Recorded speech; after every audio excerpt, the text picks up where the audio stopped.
Sheriff's office says the two women were arguing before James shot Wheeler. And tonight, Fox Carolina's Alexa Urbach went out to the neighborhood where this happened, where residents say they're still shocked.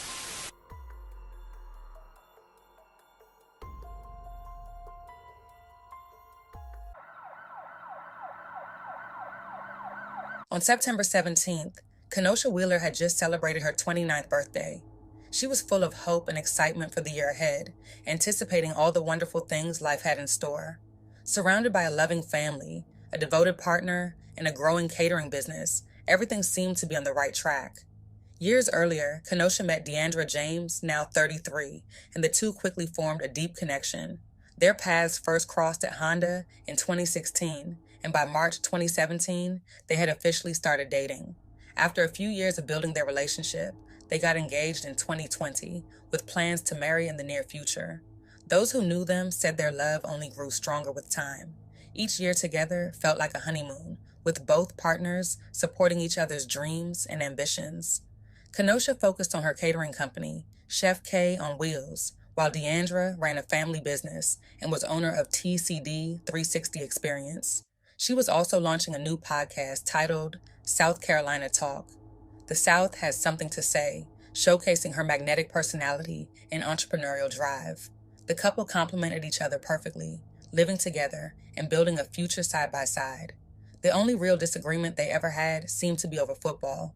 Kenosha was a San Francisco fan, while Deandra rooted for the Cowboys. Beyond that, they were inseparable and had a strong bond with each other's families.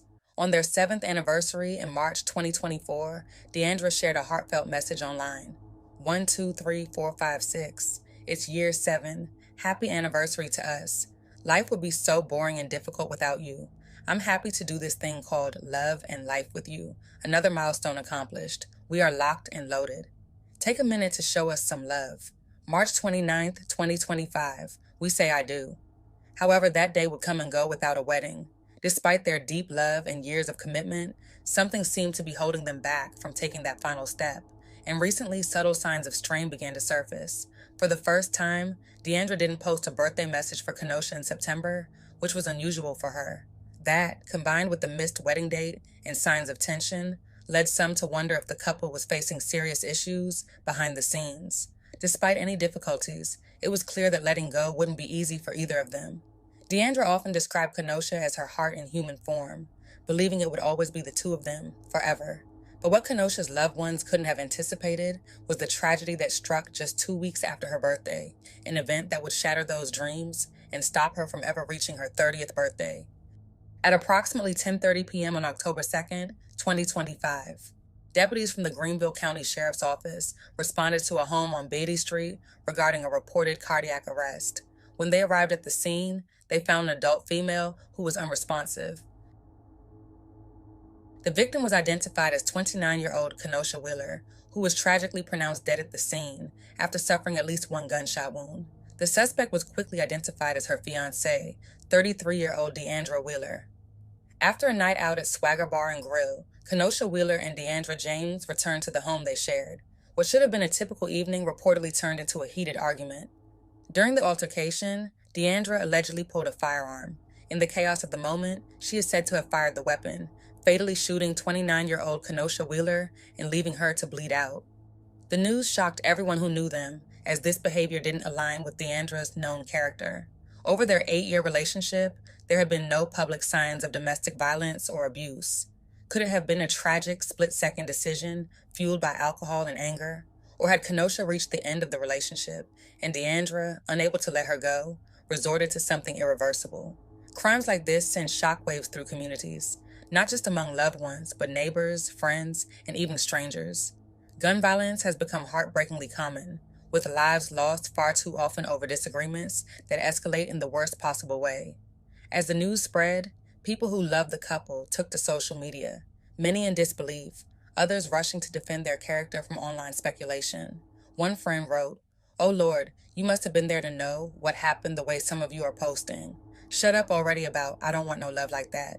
Just pray for the families and let God do what he does. You all have no tact or respect when people are going through the most terrible situations." Another person responded, "Thank you. Neither side truly knows what happened.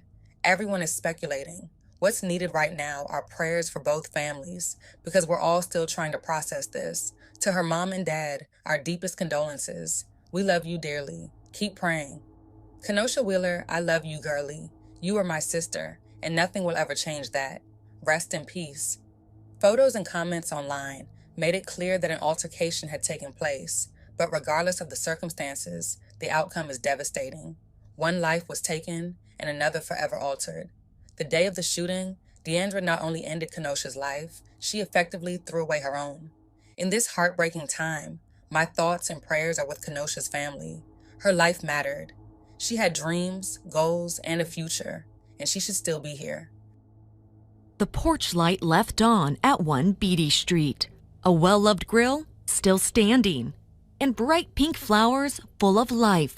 But inside, no one's home. This once charming house, now the scene of a deadly shooting. It's a shock, really. It's, right close to us, so very sad. Sharon Lamont lives down the road from where 29-year-old Kenosha Wheeler was shot to death. The suspected shooter, her partner, 33-year-old Deandra James. Some people say they saw deputy and ambulance lights until the early morning. But Lamont says she didn't hear anything on Thursday night. No, not a thing. This is the house where law enforcement officials say Wheeler was shot and killed at Thursday night. It sits on the corner of a very quiet residential street, and neighbors say nothing like this has ever happened here before. The sheriff's department, they think we're like a shining diamond in the community. When we first came here, there was a lot of trafficking, drugs involved, drug houses and so forth. But over the years, Lamont says things have changed. It's more friendly. A lot of people walk through here. One neighbor said they saw two women often grilling out at 1 Beatty Street. And while many didn't know Wheeler or James, So I'm really sad to hear that, and I'm sorry it happened.